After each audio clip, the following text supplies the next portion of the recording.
ഇന്ന് രാവിലെ. ഇന്ന് എന്നുള്ളതിന് നമ്മൾ ടുഡേ എന്നാണ് ഇംഗ്ലീഷിൽ പറയാറ്. പക്ഷേ ഇവിടെ ഇന്ന് രാവിലെ എന്ന് പറയുമ്പോൾ ടുഡേ മോർണിംഗ് എന്ന് പറയുന്നത് ശരിയായ പ്രയോഗമല്ല. സ്റ്റാൻഡേർഡ് ഇംഗ്ലീഷിൽ നോക്കുമ്പോൾ ദിസ് മോർണിംഗ് എന്നാണ് ശരിയായ പ്രയോഗം. ഇന്ന് വൈകുന്നേരം, ദിസ് ഈവനിങ്. ടുഡേ ഈവനിങ് എന്ന് പറയുന്നത് തെറ്റായ ഒരു പ്രയോഗമാണ്. ഇന്ന് രാത്രി, ഇവിടെ നമ്മൾ ടു നൈറ്റ് എന്നാണ് പറയേണ്ടത്. ഇവിടെ ദിസ് നൈറ്റ് എന്നും പറയാറില്ല, ടുഡേ നൈറ്റ് എന്നും പറയാറില്ല. അത് രണ്ടും തെറ്റായ ശൈലിയാണ്. ടു നൈറ്റ് എന്നാണ് പറയേണ്ടത്. ഇന്നലെ രാവിലെ, യെസ്റ്റർഡേ മോർണിംഗ്.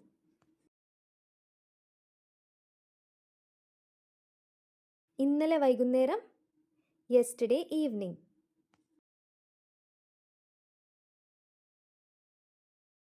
ഇന്നലെ രാത്രി, ഇവിടെ നമ്മൾ യെസ്റ്റർഡേ നൈറ്റ് എന്ന് പറയില്ല, ലാസ്റ്റ് നൈറ്റ് എന്നാണ് പറയേണ്ടത്.